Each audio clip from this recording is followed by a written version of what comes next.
Hello once again, everybody, and welcome to the Manny Diaz Show. Joe Zagacki with my broadcast partner, Don Bailey Jr. and University of Miami head coach Manny Diaz. Canes have Pittsburgh this week at Heinz Field, 12 o'clock kickoff. Pitt leading the Coastal Division, and should be a good one. But Miami coming off a great win, 31-30, coach, against North Carolina State.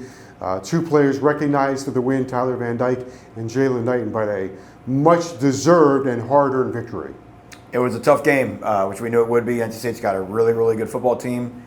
No one had scored 30 points on that defense this year. Not many people had even come close. And you mentioned Tyler and Jalen, well-deserved of their plaudits.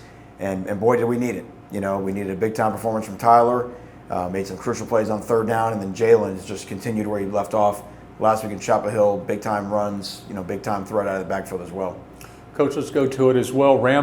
Charleston Rambo, again and again and again, just keeps coming up with play after play, and it's got to help the confidence of your quarterback as well. It does, to have a guy like that, and I would think that Rambo has asserted himself as one of the top receivers in our conference now. He really is, playing at such a high level, and him and Tyler have a really good chemistry. You can start to see that develop, and that's going to, at some point, that's going to help to dictate coverages. I mean, people are going to try to take him away.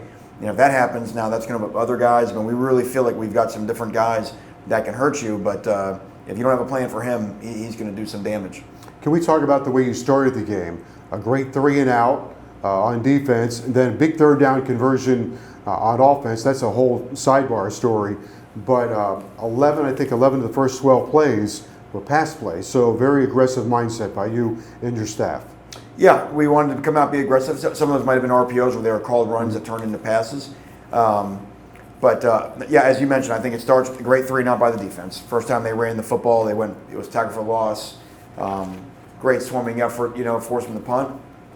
And as you mentioned, we started fast, but you have to rewind it. We had a 3rd and 10 on the first sequence against the nation's #1 third down defense.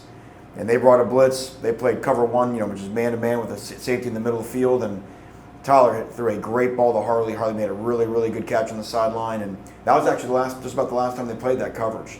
And that got everything going. So it was a big-time throw. Tyler, he'd kind of put the spotlight on himself, and they were going to try to heat him up early on, maybe teach him a lesson, and he ended up teaching them one. Hey, Manny, the victory made it so nice for everybody, for the university, for the program, for you, the kids, everybody, the locker room. But during that football game, one of the guys that I was most happy for was Will Mallory. I mean, he made crucial catches and looked himself. You said it, he looked like himself, and Will's been through some ups and downs, and it's not easy. No. These are human beings out there under those uniforms, and no one wants to play and perform like Will Mallory does. He puts himself in such high standards and holds himself under such scrutiny. And look, if you play the game, you're going to make a mistake sometimes. It's going to happen, and you got to forgive yourself. You got to let it go. And I think Will's done the hard work, not just physically but mentally. That's a big part of the game as well. And he looked fresh, he looked free, and he just looked confident out there and made some big plays. How about the play of Tyler Van Dyke?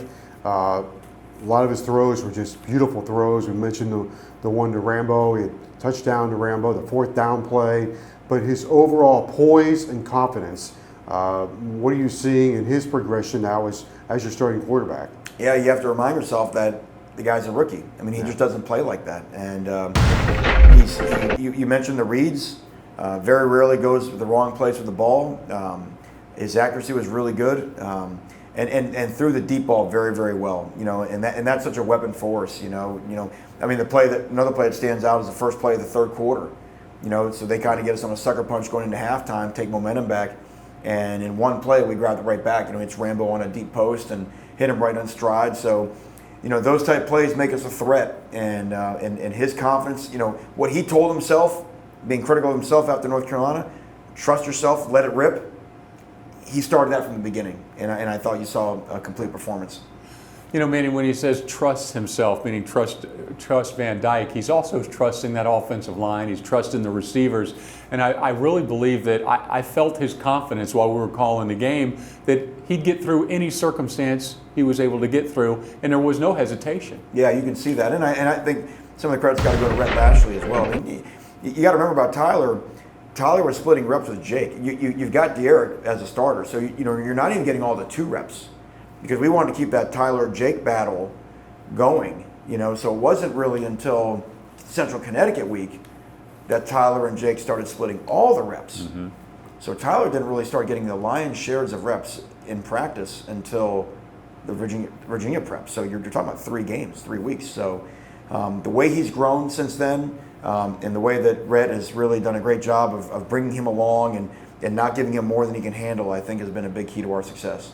You showed a lot of confidence in your defense and your offense. 4th and 3, 4th and 3, was it 4th and 3? 4th and short from the 47-yard line early in the game, and then a beautiful call, the wheel route to Knighton for the touchdown. Yeah, it was a 4th and 1, and we had a 3rd and long, and Tyler threw a really nice ball to Keyshawn. We just got stopped a little bit short, and we felt like we had a play. They're on 4th and 1. A lot of people try to run it, try to get a yard. Mm-hmm. And they were going to sort of sell the farm and bring everybody up and try to blitz us out of the ability to run the football. And we had a play that might have had a chance to pop Jalen out of there, and we went with it. And the reason why really is because NC State's hard to score on. So if you feel like you've got one that might be a shot that you might have, it's kind of like doubling down in blackjack. And we kind of think, hey, the odds, may be in our favor. Where we've got a face card and the dealer's got a 6. Let's go ahead and double down on this, and that's exactly what we did, and the result was a touchdown. Coach, share with us as much as you can. This is maybe should be for the breakdown segment, but in situations where you're going to go for it on third down or 4th down or a crucial situation, how long do you give yourself to make that decision, and where does the information come from? Very often, Rhett and I have talked about that even before it's 3rd down call. Mm-hmm. Because play sequencing has become a big thing now in football, NFL, and college level. You may have a 3rd down and 12, and if you know that you're going to go for it on 4th and 4, you may throw it short of the sticks, and that really makes it hard to defend defensively. Because obviously I can think of the game through both sides. Sure. Because you may think 3rd and 12, hey, let's just play coverage. They throw it short, tackle it. Normally that's a good down. You run off the field on defense, but now, hey, they made it 4th and 5. That's a go if the ball is at your 35-yard line, let's say. So. That's really changed. It's hard to stop people. Hard enough to stop people in college ball now if they got 3 downs to get 10. If they got 4 to get 10, it becomes really hard. So we communicate. We use analytics. We've got a book that's got every situation, every yard line the ball could be on, and what it recommends. We don't 100% always follow the data on the analytics, but it gives you a guidepost. To me, and that's why I always say it's like being at the blackjack table where. You know what the odds are. Mm-hmm. You know what the proper play is. That doesn't mean the proper play is always going to get the proper result.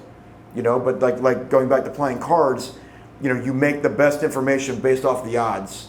And trying to minimize the risk and maximize our potential. But there's still instinct, right? I mean, you still have a feel and a flow of the game. And that's an example of what we talk about. It wasn't just going for it on 4th and 1 at the 47. It was they are going to probably run 0 pressure, bring the house, and if they do.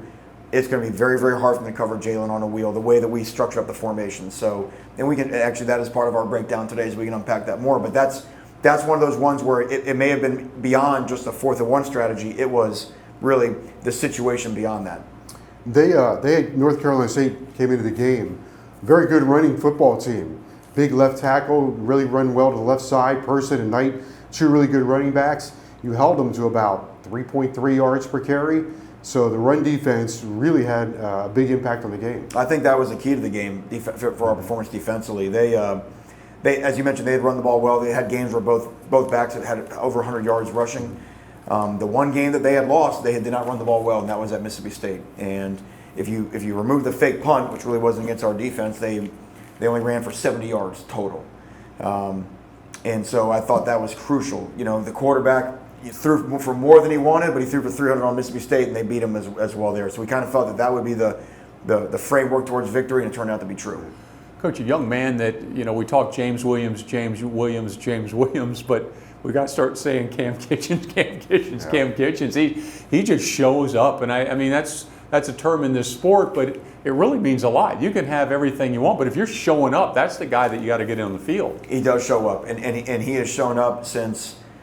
Scrimmages. I mean, there hasn't been a time where we've been in a competitive situation where Cam hasn't just popped up and done something, and it was creating turnovers early in training camp. He just was noticeable. I mean, you show up is a great way to say it.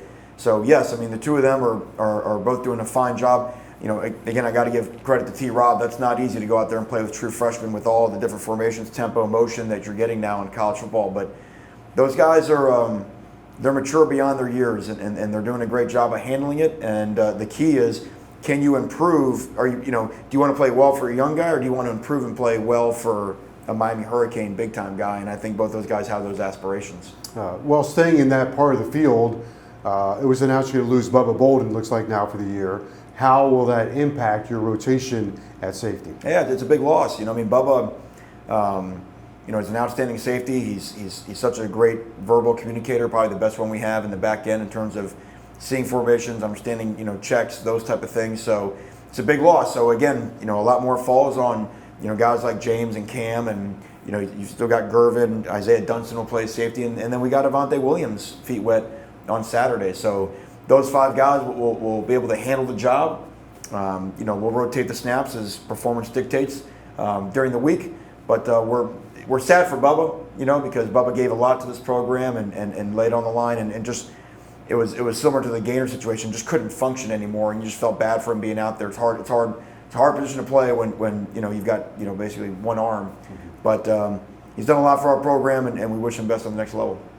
Manny, historically, this game, everything that's been talked about is always leadership. And I look at this season, and you lose De'Aaron King, which I believe changed his program as much as anybody the last couple of years, if you look at it. Then you're losing, he's a captain, then you lose Corey Gaynor, and then you lose Rivers, and now you lose the running back, you lose Cam Harris, and now you go over here and you lose another guy that was a leader. And you're just resetting leadership week after week, and that's got to be a huge challenge. It's remarkable. It's been very unique to have Cam Harris is another one that was a leader that we lost. I don't know if I've ever seen a year like that, where not just so many injuries, but injuries to captains. Right. And I think one of the keys to our entire football team, and one of the keys to our performance on Saturday against NC State, was the emergence of Tyler Van Dyke, the leader. Because both sides of the ball, similar to what happened when De'Aaron came into our program, we just didn't have that guy that the whole locker room believed in. That's why De'Aaron King changed Miami football. And I think Tyler last week finally began to accept that role. Very brave, because obviously he had a great second half performance in Chapel Hill, but to go out and say, I'm that guy, and I think this, and I think we can do this, and I think we can do that, he breathed confidence into our football team. And that's something that was in short supply for us over the first month of the season. And I think that picked everybody up. The way he backed it up, we mentioned the first third down throw. I think that got it all started. And I think we looked a different outfit because of Tyler's leadership. Okay, we got Pittsburgh coming up on Saturday at 12 o'clock. We'll talk about the Panthers. Big game for the University of Miami as we continue on the Manny Diaz Show right after this. Hey, it's the Good Greek Spiro, and we all know that the most important part of winning a championship is getting there. And when the Miami Hurricanes need to get their equipment to each game, they call Good Greek Moving and Storage. The Miami Hurricanes trust the Good Greek, and so should you. So move like a champ and go to goodgreek.com.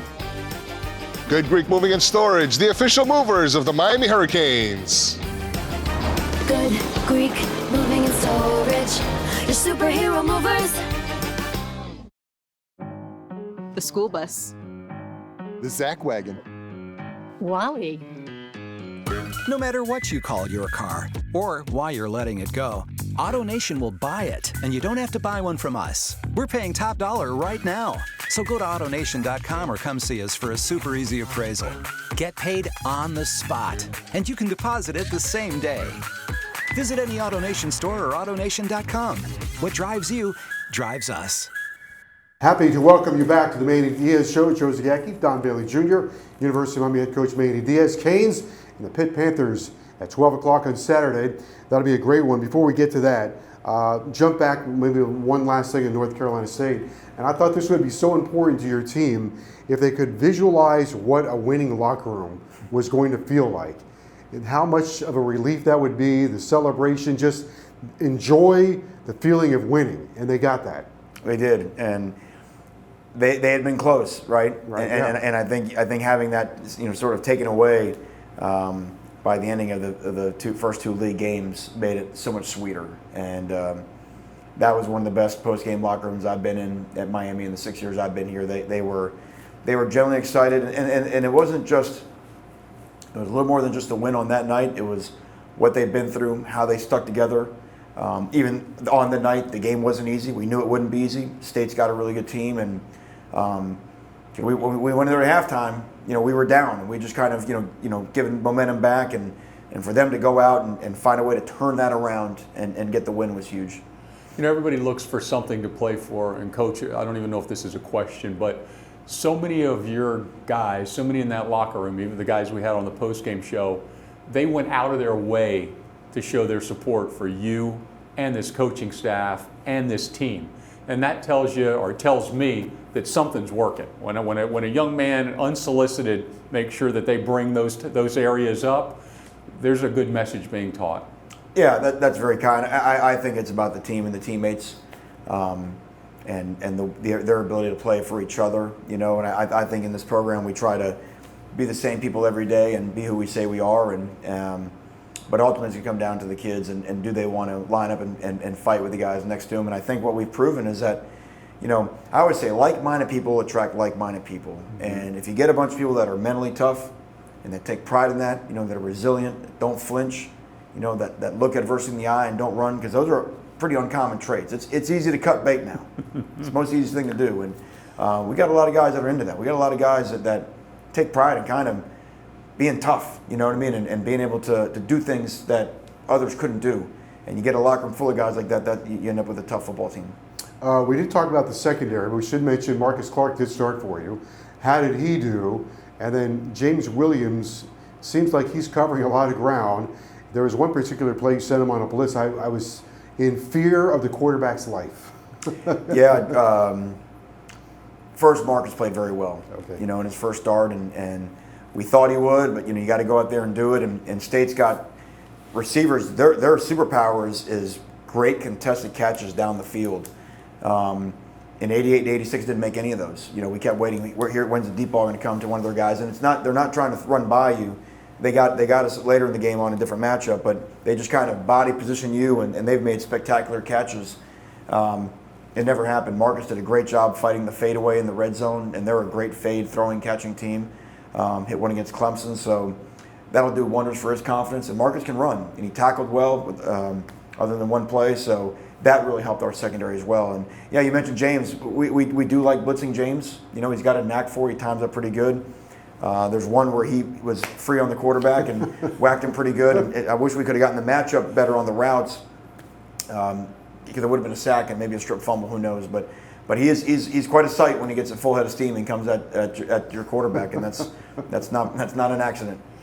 Coach, you talk about all season long, and really since you've been here, complimentary football. Yeah. And I think one thing that I took off the stat sheet was Miami's offense won the time of possession. If we take out Central Connecticut, I believe that's the first time that's happened this season, and that certainly makes a difference on the defensive side of the ball. Yeah, the offense is doing a nice job protecting the defense. I thought the second half was a great example of what we talk about when we talk about complimentary football. I mentioned the defense giving up the touchdown before halftime. The offense goes right out in the third quarter and scores a touchdown. So that's one guy picking up another guy's back, right? Hey, defense had a slip up, offense got your back.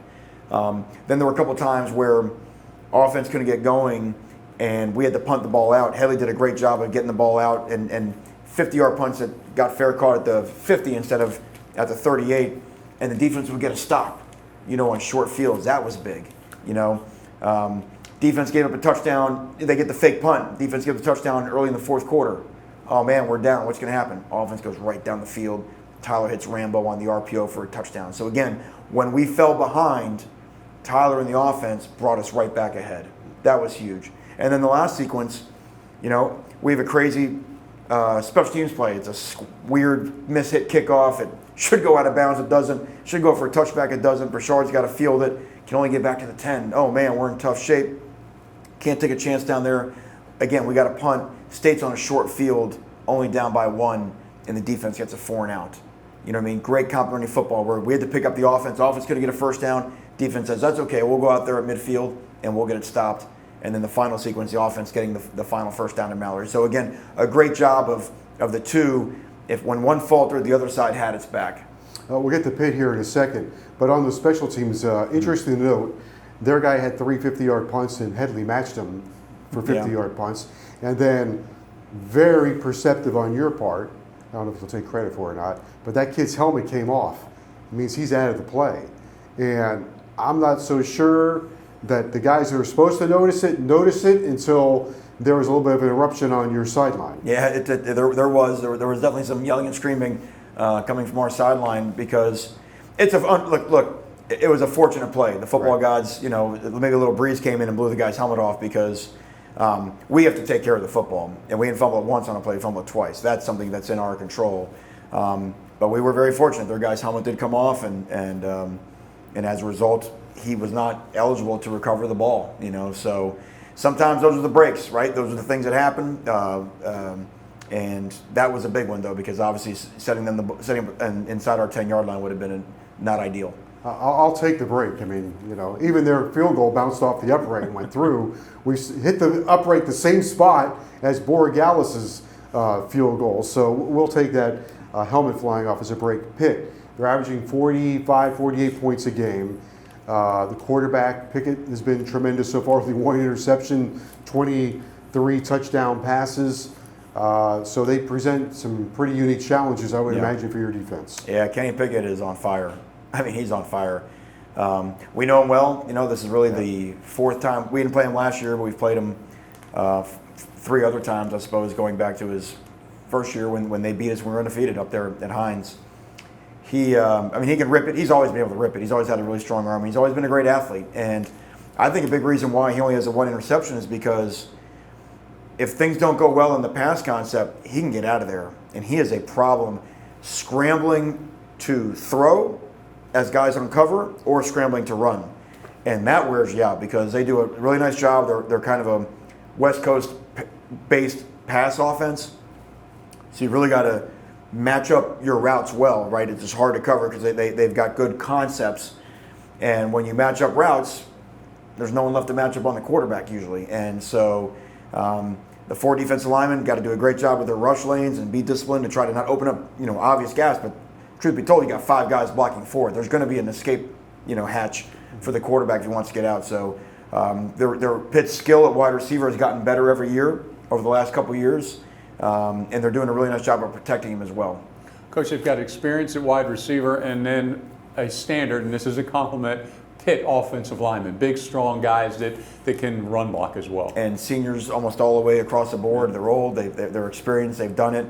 They know what they're doing. They've added a little bit of tempo to their routine now to try to give them an advantage. And I think that's another big reason why they're scoring a ton of points and amassing a ton of yards. I mean, Pat Narduzzi's always built this program on tenacious defense and kind of getting you into a stranglehold and lower scoring games. And last time we went up there, it was no one was going to score 20 points that day. We could have stayed there all night. No one's going to get to 20 points. But you feel like they've kind of let the reins off of that offense a little bit, and now they're starting to score points.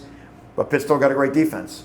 And when you're averaging 40 points a game, you don't have to be perfect on defense anymore. So they're always great on third down defense. They're always very, very difficult to play against because they deny everything on first and second down. So it's quite a challenge. Yeah, they want to strangle their defense. They want to strangle your run game, and then say we're going to hit your quarterback before you hit us. But to me, the kryptonite to their defense has always been good throws equal touchdowns.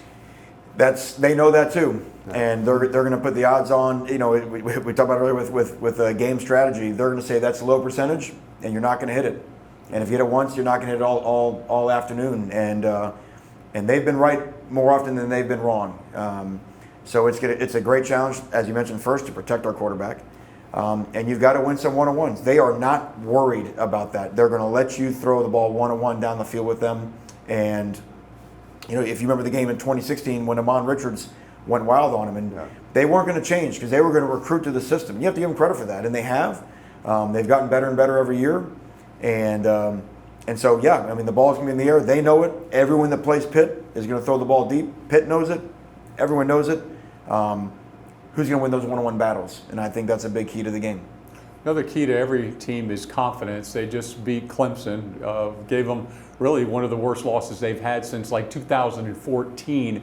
What does that do to their confidence? I mean, it's at home, Miami's the road team, and they're thinking this is their year to win the whole thing as far as the ACC. Yeah, no, there's no doubt. I mean, you can see that in the way Pitt. I mean, Pitt, even in their game against Clemson, they weren't hoping to beat Clemson. They knew that they could beat Clemson. I mean, they played that game with different, and they really took it to Clemson. And you know, Clemson had their struggles on offense, but they've been great on defense all year, and they hung 464 on them, and really were kind of running the clock out at the end. So this is what happens. We talk about Tyler's emergence with us. When you've got a fifth-year quarterback like Kenny Pickett, and he's having the year he's having, everybody on the team is more confident when you got a guy like that. So got to go up there on the road. I mean, you saw NC State's confidence this year compared to last year because they beat Clemson, and we got State here. You know, now we got to go to Hines.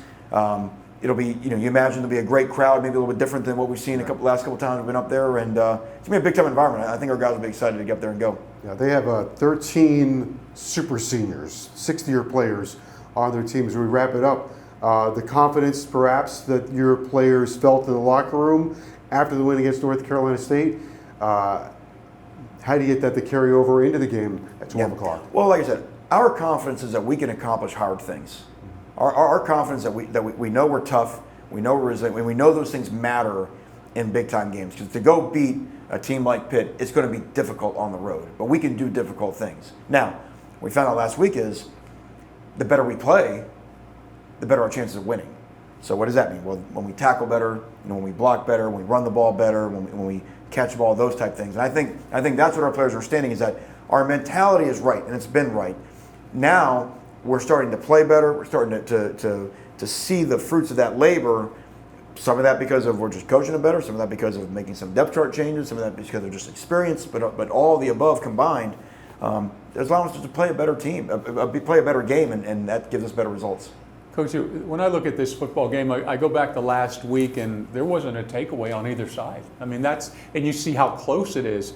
Seems to me that in this ball game against Pitt, that whoever gets the takeaway is going to have a huge advantage. It's going to be a big advantage, as you mentioned. Even field position, they don't have to drive the ball the length against those defenses. Obviously, we've been super challenged, more so than I've been at any point in my career, to get takeaways. Sometimes, who knows, maybe they just come later in the year, maybe they come in bunches. But our offense has done a really nice job protecting the football. You know, off of the North Carolina game where we didn't protect it well, we really reestablished that. This past week, it's going to be super important because, again, they come after the quarterback hard, and they want to force him to make mistakes either on strip sacks or hurry interceptions. Well, there are a lot of twists and turns in the story of college football, and I don't think the final chapter has been written on the University of Miami this year. I think we got a couple of very good chapters still to come, so we look forward to that, Coach. It's always November they remember. That's right. All right, we will continue on the show right after this. With UHealth Virtual Clinics, you can see our experts in every specialty wherever you are. University of Miami health system providers are available here for all your healthcare needs. All you need is a phone or tablet to schedule a virtual visit with us. See a UHealth provider virtually today or at a time that's convenient for you. Visit umiamihealth.org/virtual clinics or call 305-243-4000. I will fight.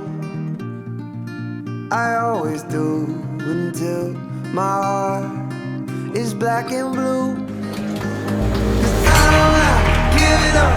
I'm not giving up, no, not yet. I am cancer free. Even when I'm down on my last breath. There would be no need for any further treatment. Even when they say there's nothing left. So don't give up on me. University of Miami Sports Medicine Institute. Experts treat athletes of all levels, elite pros, active adults, and youth athletes. Recover your game. Visit uhealthsportsmedicine.com. It's now time for the breakdown segment with head coach Manny Diaz, and I'm sure you got some highlights today, Coach. Yeah, we're going to talk about starting fast, winning the key moments in the middle of the game, and then finishing strong. But starting fast, something we hadn't done a great job of, obviously the last couple of weeks. So team made a big deal about it. Here we are, early first quarter, the second play of the game on defense. And NC State's an outstanding outside zone running football team. And the second play, their first run attempt, they were going to test us out on that. And again, 79 is kind of their really, really talented NFL prospect tackle. And watch Jafari Harvey just slip that block. Boom, penetrate, get in the backfield, and make the running back have to bubble so far back.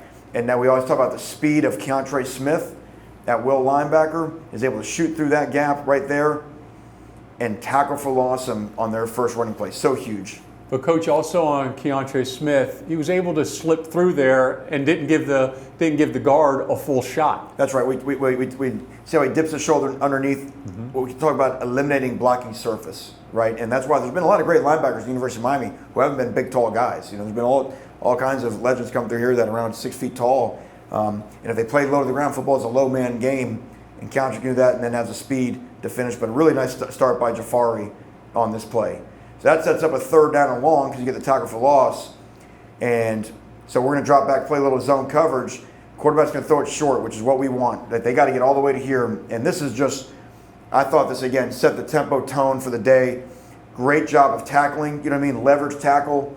Tyreek Stevenson outside in. That's Amari Carter inside out. And look at all the black shirts to the ball. And you're always trying to set the tone early on. There's 5 or 6 guys in the tackle here at the end, getting out of the stack. James Williams is in there, Keontre Smith is in there, Corey Couch, and that's what you're trying to do. You're trying to, you almost want to intimidate the other team on their sideline. Look at all the guys. There's Harrison Hunt to the ball. Just effort, guys getting the ball. Great way to set the tone, right? Coach, and the thing that was impressed Joe and I during that ball game was how many guys were around the ball all the time. This wasn't a fluke play right here. That's right. And I thought our guys brought great intensity. So now we get the ball on offense. Got to start well on offense, right? Tyler kind of put it out there this week in terms of, I got to make sure I get us off to a great start. But man, we got a 3rd and 10, and we're playing the #1 third down defense in the country, right? So they're gonna bring a pressure up the middle. We can look at the blocking here in a second, but they've got man-to-man coverage, 1-on-1 here. All these guys are matched up man-to-man with a safety deep in the middle of the field, and that's Mike Harley. And I always say you need your seniors to make plays. Now, Mike, a lot of the game, the way they were structured coverage-wise, it was kind of hard to get Mike the ball. A lot of times they had 2 guys over the top of him. This time they left him 1-on-1. It didn't happen very often. Mike runs a corner route, and Tyler, again, he's got a really great pocket to throw. Boom. That is a big, big time play on 3rd and 10 against a defense that was not letting this happen. And Coach, let's talk about how hard a throw that is. I mean, you're going across the entire field and you're throwing to your left-hand side. That's difficult. That's right. he's driven the ball from his 17-yard line, and Mike's catching it, almost at the 47-yard line. So 30, but then obviously you got I wasn't really good at math, the Pythagorean theorem or whatever, but that's, But that's it right there. So, a big, big time play, and that kind of gets us going. And again, really nice job on the inside, picking up a 3-man twist. Knighton comes and kind of knocks into the guy right there. Everyone saw what he did with the ball in his hands, but that's big. And look at this pocket for Tyler to load up and let it rip. Well, Knighton really saved the day. That bump that he gave allowed Tyler to finish his throw. That's exactly right, and that's what it takes. And then Mike, again, to make sure he's in bounce, to cradle the catch, to make that play. Got us going, great start, gets everybody excited. That's what you need when you want to start fast. And then what that leads to later in the drive, again, a 3rd down and 2. Now look at NC State. They're hard to stop, or they're hard to move the ball on. They got the whole team up there. They're going to bring the house. We got a run play called. And this is, to me, where college ball's changed. They're not going to let you run the ball. They got everybody up there on a massive blitz. So Tyler's going to pull it, and he knows he's got 1-on-1 out here with Charleston Rambo. And this is the danger that defenses are putting themselves in. Is that, are you going to allow Rambo to be out there 1-on-1? Tyler, quick fake, pulls the ball back. Look at that. I don't know how he did that. That ain't easy, man. That ain't easy. And right now, he's got to anticipate. Look at even where Rambo's at in coverage. And he lets it rip, knows that he might take a hit, ends up not taking a hit. Trust your guy. Bang. And Rambo not only draws a PI, but decides to get the hand 1 and makes a catch 2. Big time play, and that to me is starting fast. It's also an advantage to have a quarterback that's pushing 6'5" that can stand in there like that, isn't it? That every inch matters when that guy hits it. But when you got receivers that you can trust, because even look right here, they're even. But Rambo's doing a great job tracking the ball. The defensive back can't see it, and right there able to finish again. That's huge. Joe and I talked about the arc of that pass. We thought it went out of the building. Yep. That's how it had to be thrown to get it over top the rusher. You can see what Tyler sees. The run, like I said, they got the whole same guys. They got a team meeting up there, right? So you're left with a chance, and that's to get it out there and give your guy a chance. And that's why Rambo came to Miami, to make these plays on the outside lanes. We struggled with that a year ago, and that's why teams pay. If that ball's not caught, they could run that blitz all night. Now they got to choose, whether that's a great idea. So you start fast, right? Now you get to the middle of the game, and can you win the key moments? This is a key moment in the middle of the game. Here's the 4th down and 1. And again, NC State, outstanding defense, very aggressive. And look at what you see again. Blitz, blitz, blitz. They got everybody up there on the fields, or up the field, because they think we're going to run the ball on 4th down and 1. Maybe an inside zone play, right? Well, what that means is that there's only, that guy's got that guy, that guy's got that guy, and these 3 guys have those 3 guys right there, right? That's all that's left, right? They're blitzing the other guys.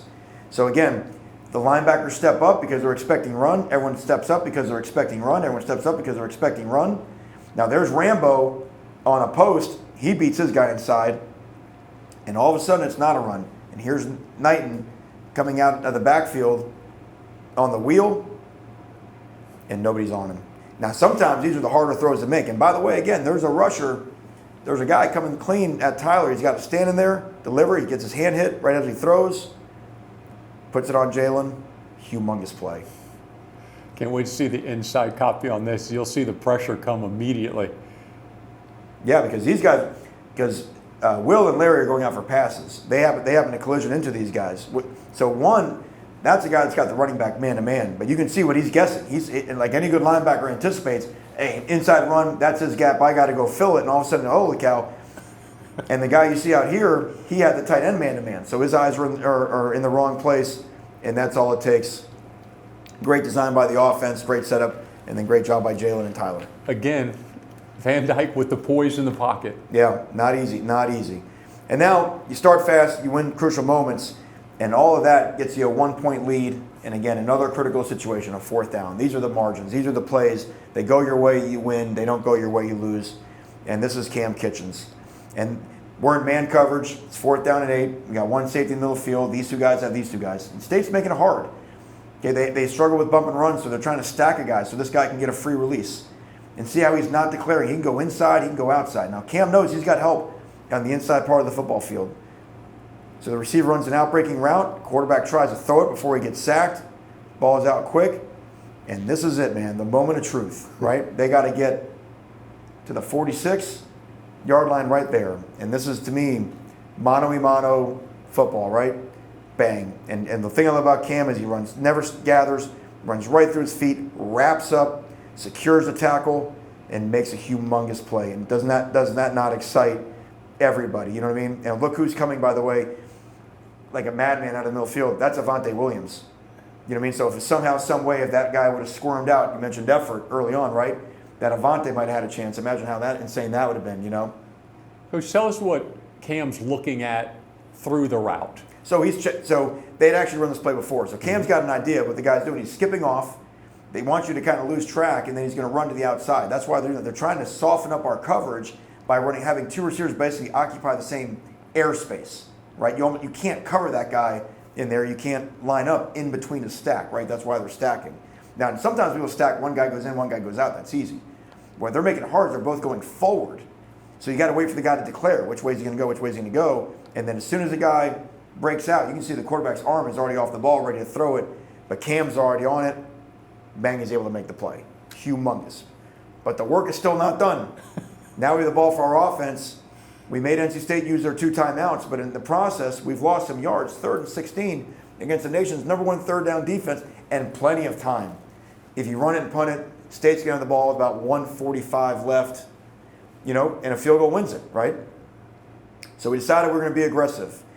NC State in this situation, they're in a 3-deep, 5-under structure, which they had run before. And we're running Will Mallory on a deep crossing route, and then Jalen Knighton on an angle route. Now, what had happened all game, we'd run this play twice earlier in the game.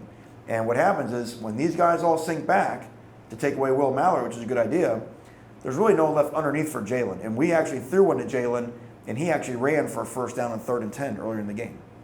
We ran it again in the game, and same thing. They all sunk back and they covered Will Mallory.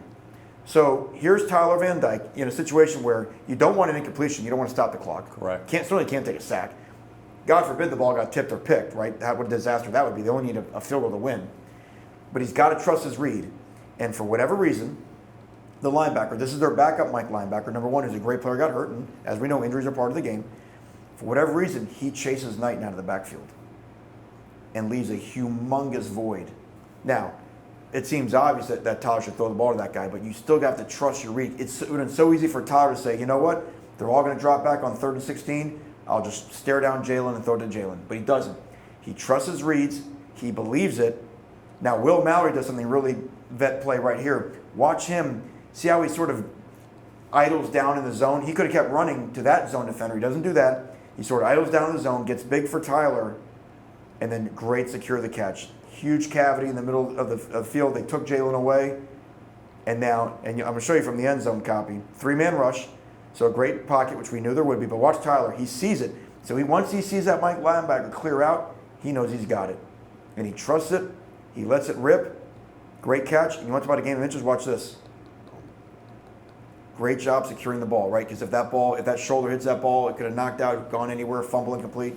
Big time play. Coach, those two guys look like they've been doing that for 20 years. It's been 3 weeks, right? I mean, other than practice. That's right. And ball games. And that's why we're so excited about Will to make this play. He deserved to make a game-winning type play like this. But for Tyler to be able to make that throw and just believe what he saw. He had to believe it. You never know what's going to happen. That's why we play the games.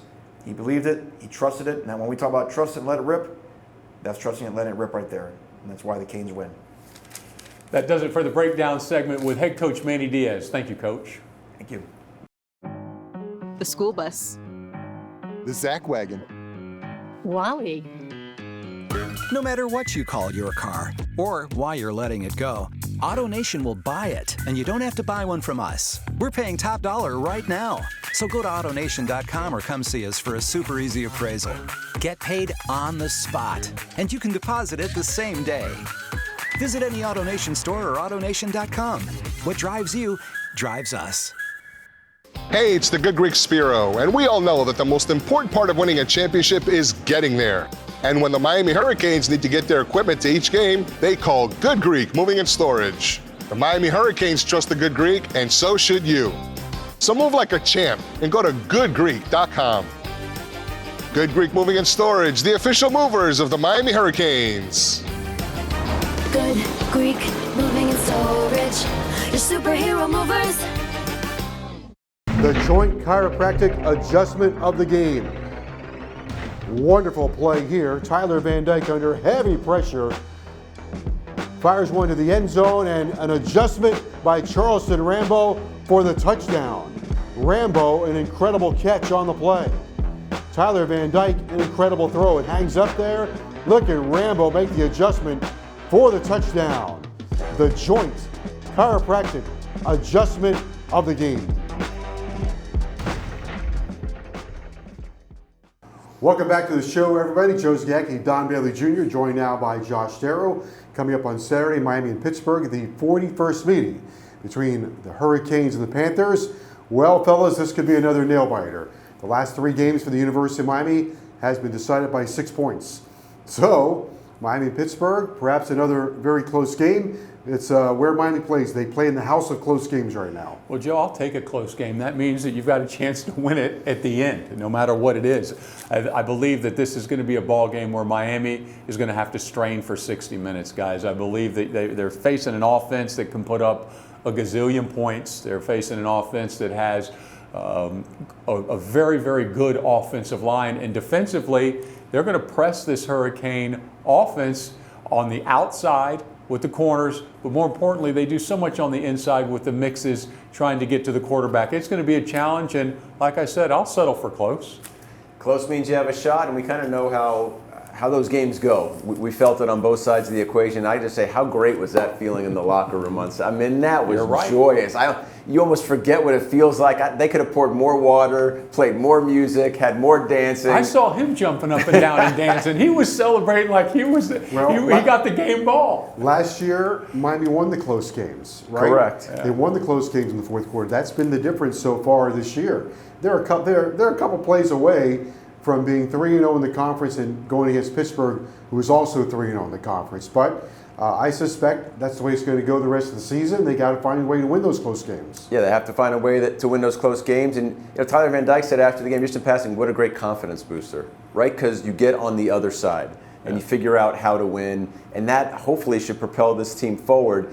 I joked at the injury report, people were hurting their face from smiling so hard. There you go. But it was a great deal. But I think that also speaks to how smart you have to play. Right, and Manny just talked about when the moments are there to finish or make the plays because you know it's going to come down to a play or two. Well, Van Dyke feels like, or it seems like he's unfazed by a lot of this so far, and if he continues to play well, there's going to be a lot more attention on him. But it looks like he has taken over a leadership role and has embraced it. He has, Joe. And Josh, you're down there with me in the locker room when we're talking with him. He seems unfazed, and you look at the TV copy. He's looking at the sideline to Coach Lashley, or he's getting a signal coming in. He's focused on it and unrattled, and that's really what you want from the quarterback. The thing that he's got to make sure continues to happen, and this goes back into the close games deal, is not turning the football over. I think that was the beauty of what happened last week against North Carolina State. I felt that the team that gave it away was going to be the team that lost. And I think we saw from Tyler some growth in that area because there were some times where he had the pressure and he scrambled. He just threw it away, right? Just go play another play.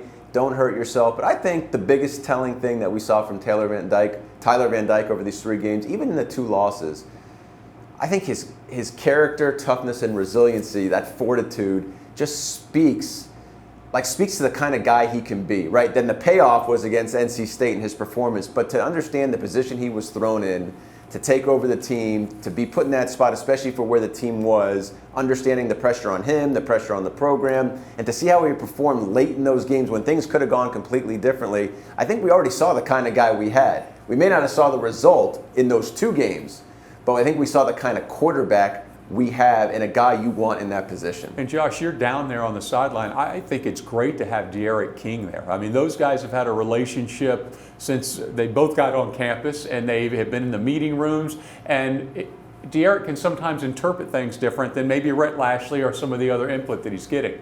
And against NC State, who was sitting right by his side?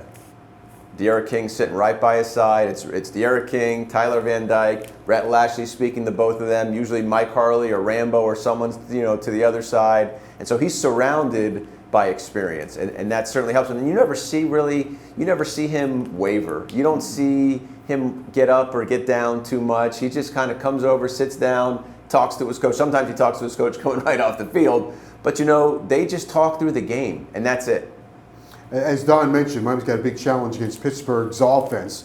But I feel like the Miami defense, some good things are starting to happen. Now, they are having lapses where they give up easy touchdown drives, too easy, without resistance like we saw at the end of the first half. But the other night, their run defense, again, was better. They held them to 111 yards rushing. Probably it was be in the 70s if you take the fake punt out. Against Carolina, the run defense was 220-some yards, but the number of yards per carry is under 4 yards per carry. So they're getting more people around the ball. The run defense is getting a little bit better.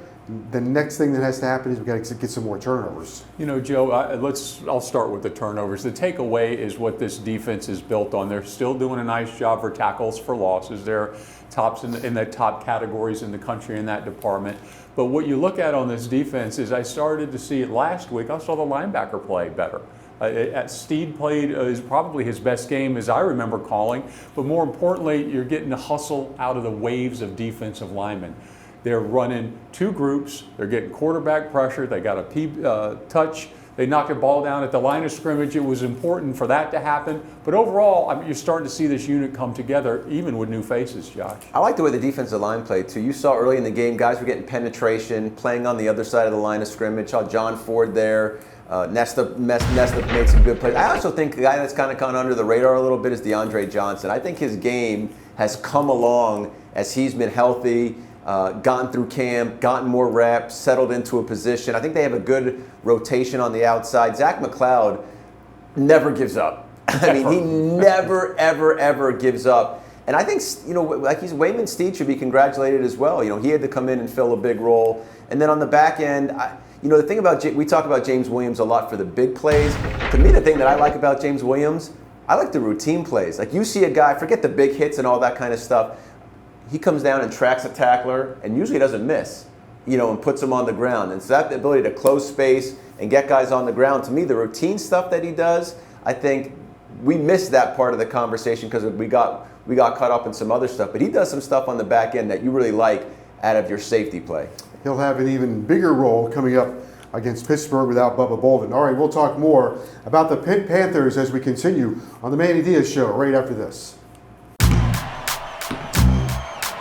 If you train like a pro, then you should be treated like a pro. Much like the human body, our team of sports medicine experts moves as one to achieve a singular goal.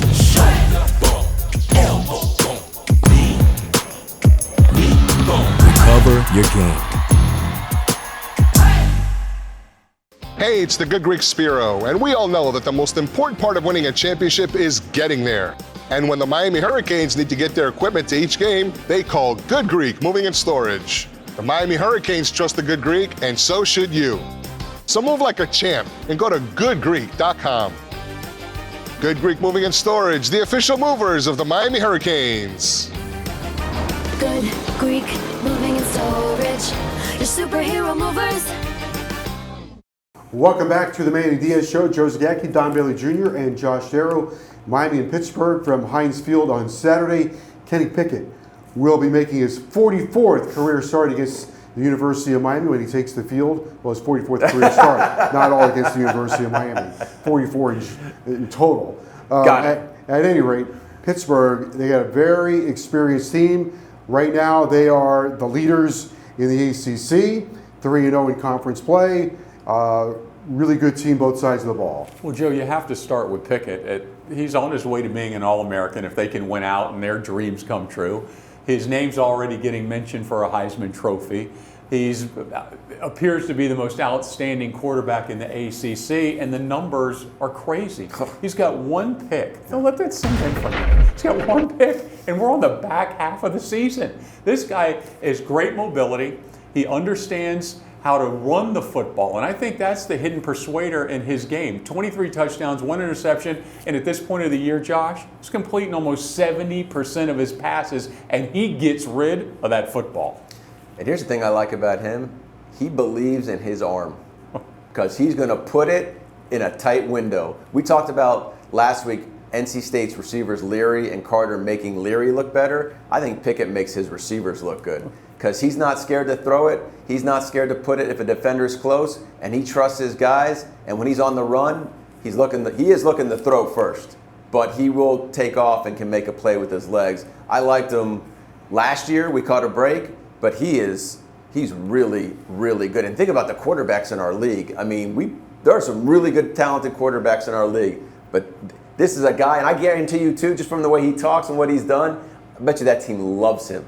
Confidence-wise, is he not a perfect marriage with Coach Whipple, right? Oh, my both God. of those guys. Coach Whipple was here, of course, with the University of Miami, and both confident guys. The offensive coordinator is going to want to push the field, push the envelope, move the change, and it seems like Pickett's perfect fit for him. Well, they gave Clemson, you mentioned earlier, the worst loss for Clemson in conference since 2014. First time they've lost by double digits to a conference opponent since Georgia Tech in 2014.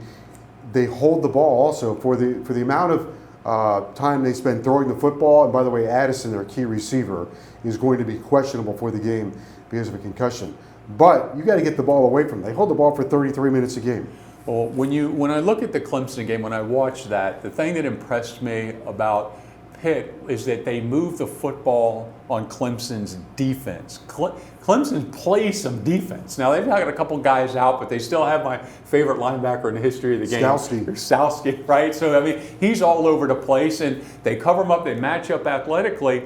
But they were able, they got over 400 and something yards on Clemson. So it was an amazing day for them.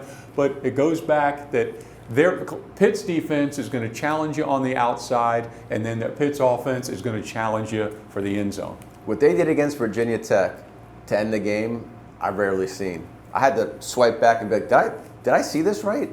They've had the ball the entire fourth quarter. They put a 16-play, 80-something yard, 12-minute drive, and I think they kneeled it at the end. They just walked off the field. That was it. The other thing, too, they've done against Virginia Tech and Clemson, they've scored right before the half. A little bit of an oddity, but, that's a nice momentum carrier, into the locker room and coming out. They're a really good team. Defensively, we know how they're going to be. They're going to just be aggressive, in your face. They're going to test you at the line of scrimmage. They're going to test you on the outside. Now, there have been times for Miami where that's been a plus because we've been able to challenge them down the field and make plays. Again, another opportunity for Tyler Van Dyke. And then we just know what they have. We've spoken about what they have on offense. There's some really tough-minded offensive linemen in that room as well. They have a good tight end. The running back might miss the game too as well. So it'll be interesting. But they have Pickett back. We didn't see him last year, and he's been wonderful. He's having an elite year. Well, it's another game on the perimeter for Miami. Pittsburgh is sixth best on third downs defensively. So Miami saw a great third down defense last week. Going to see another great third down defense this week. But Pat Narduzzi is not afraid to play the defense you guys talked about. Strangle the run game. Can you get your receivers down the field? And Miami wide receivers are going to have to make big plays. Good throws by Van Dyke will equal touchdowns. He dares you. I think that's the best way to describe him. He dares you to come after his defense, and he doesn't think you can do it. No. He doesn't think anybody in the country can beat him. Now, that's not always the case. They did have a loss earlier this year, but those defensive ends jet off the line of scrimmage. The corners go after the football. They tackle well, and then if they get a pick, they switch it around and try and get into the end zone. And then the turnover last week against Clemson, they had a takeaway on the shovel pass. Right there. Right there. That's it. That changed the whole game. That knocked the air out of Clemson. Servassier Dennis, he's always around the ball. That guy's got a nose for the ball. I think the other thing, too, is when you have Kenny Pickett and you have an offense like scoring 40-something points a game, you can be more aggressive on defense. That's a good point. Because if you make a mistake or the other team scores, you have an offense that can come back and put points back on the board. So I think the offense, the way they're playing with Pickett and the way he's always liked to play defense, because that was the way at Michigan State, right? It was always going to be that kind of man press kind of game. I think these two things really complement each other. But again, I think we should compliment and give kudos to our receivers. Our receivers have really stepped up their game. They've made tough catches. They've gotten hits. We saw what Rambo did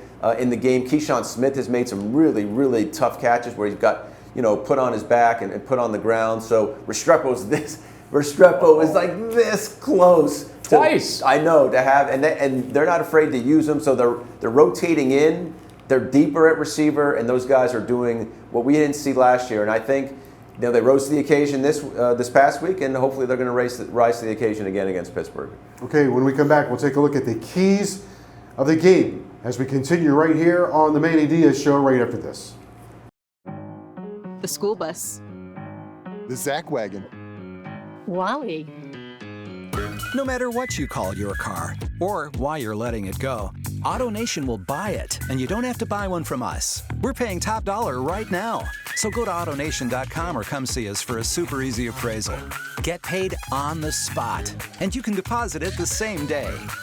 Visit any AutoNation store or AutoNation.com. What drives you drives us. I will fight, I always do, until my heart is black and blue. 'Cause I'm not giving up, I'm not giving up, no, not yet. I am cancer free. Even when I'm down on my last breath. There would be no need for any further treatment. Even when they say there's nothing left. So don't give up on me. The keys to the game are brought to you by AutoNation. AutoNation drives pink to help drive out cancer. Over $28 million donated so far to cancer treatment and research. Do your part and drive pink in a new car or truck. For the AutoNation store near you, visit AutoNation.com. We continue now on the Manny Diaz Show, the Hurricanes and the Pitt Panthers. Miami has won 3 in a row in this series that dates back to the 1950s. Miami and Pittsburgh on Saturday. All right, the keys to the game for the University of Miami. Pressure and cover. Miami's going to have good pressure on the quarterback and then cover a very talented group of wide receivers. Miami's got to beat the blitz, and you can't run a whole lot against Pittsburgh, but if you can squeak out 100 yards, you're probably going to win the football game. So pressure and cover means Manny Diaz is going to have to mix things up on defense. You are, and part of the pressure, you have to make sure that the quarterback doesn't escape the pocket. You know, you're going to get outnumbered there if you're only rushing 4 guys, but they're going to have somebody to keep an eye on him, to monitor him through the whole game, because he is an elite runner, in my opinion, and I think it's an underrated part of his game as far as Pickett being the quarterback of Pitt. You're just watching a few games. Teams have gotten to Pickett, but he doesn't go down. He doesn't. He navigates the pocket. He'll kind of drag himself at the line of scrimmage, seeing if he can still make a play with his arm. And then if not, he'll take off and he'll get first downs. And the other thing too is they go for it on 4th down. They put him under center, quarterback sneak, and they keep the chance. Part of the reason why they hold the ball for 33 minutes a game. So I do agree, though. I think Miami's defensive line needs to play on that half of the line of scrimmage, but then on the back end, you got to compete and make plays. Josh talked about the Miami wide receivers stepping up their game in our last segment. They're going to have to do that, obviously, in this game. If you beat their blitz, you can really punish them. But sometimes you'll see their defense and the safeties are so close to the line of scrimmage, it looks like they're playing in your backfield rather in their own defensive backfield. So an opportunity, beat the blitz, probably beat Pitt. Joe, they'll pack the box. They're going to make sure you do not run the football. We'll get to that in a minute. But when you look at it overall, I think the most important thing is that we realize, and your point was well taken, Josh, the receiving core last year hurt Miami in a lot of football games. That doesn't seem to be the case now. They've done a great job turning that over and turning it into an asset, and they're going to have the challenges. You know, Rambo, we talk about week in and week out, he's going to get one-on-one, and to take that next level, he's going to have to win it, and I think he will. And how about out of Don Bailey's book, an attaboy for Will Mallory? Yeah. Huh? And by the way, in this game, that would be huge, right? To play at that level of the field. And Jalen Knighton got more incorporated into the passing game. You like that. So you got to throw some different things at Pitt as well to make them have to consider all your options. But yeah, I think the outside on both sides, right? Whether on us in terms of our secondary, with us, and our wide receivers, those are going to be 2 huge matchups. They traditionally hold their opponent to under 100 yards rushing. They take great pride in holding their opponent to under 100 yards rushing. Teams are averaging just over 100. If you can get something going on the ground against them. You know, Joe, I'm going to hedge my bet a little bit, because I think for us, for even now through the end of the season, is if you look at Jalen Knighton and you have to say he's got to give us 100 yards, I don't think you're utilizing him as much as you can. I want to look at him as an all-purpose yard guy. He proved it last week. Came up big, I guess it was 86 yards rushing and 86 yards receiving. I think it's touches, got to be over 20, and then you go to all-purpose, because that's where he's productive. You go back to the ball game last week, his reception, actually the last 2 weeks, he's made great receptions since he got on the field as a starter, and I think it's touches as much as rushes. And the other thing too, stealing from Manny's breakdown, he becomes something you have to consider. You have to account for him. And when Miami, at the end of the game, needed a play, North Carolina's linebacker, although inexperienced, had to account for him, because Miami had put him out there a few times, and that opened that second window for Will Mallory. So for Pittsburgh in that game, are we taking away Knighton? Or is it Mallory? Is it the outside receivers? And we also have a freshman tight end that made a big catch in the game as well. So Tyler Van Dyke will have plenty of options to choose from. We see his game continue to grow. He put together a complete game, and I think there's a lot to build on. Yeah, just a little bit of a run game, though, then he won't be he's not giving it up. Look, if I could sign a paper for 100, I'm taking it. Believe me, that's I'll take the the lucky 85, I think. That's the lucky number that you want to get. But you know, I just believe that you and look, Cody Brown is going to give us some tough yards. He beat that. This is a good game for him, the right? Weather, this is the type. He almost had an insane. I mean, I'll give him credit for the run. He only got 5 yards on it, but he didn't go down and kept going. This is going to be that kind of game. In the goal line, 3rd and 1. If they go for fourth down conversion, put 24 in there. Put that big, broad-shouldered, bruising running back in there. Well, a huge game for the Pitt Panthers, because they can take a gigantic step toward getting to Charlotte with a win over Miami. And Miami could take a large step of kind of getting back into this race with a win over Pittsburgh. So it'll be very interesting to see what happens. Canes have won the last 3, and they still owe Pickett for a couple of years ago when he beat Miami when the Hurricanes went in there, ranked number 2 in the country. Pitt kind of knocked Miami sideways. This is an opportunity. He doesn't like that. This is an opportunity for Miami to knock him that sideways. Game still haunts me. I mean, you're looking at an undefeated season. Right, you're looking at an undefeated season. Think about that. Sorry to get him going. Right away. Hey, look, I want another poke the bear celebratory locker room. Okay. That was fun. I loved it, and I'm just doing this. Imagine what those guys, everything they put into it. I was happy for the kids and happy for the staff, and I'll take another one. I'm with you. Canes in Pittsburgh on Saturday. For Josh Darrow and Don Bailey Jr. and Hurricanes head coach Manny Diaz, I'm Joe Zagacki. We'll see you next time on the Manny Diaz Show.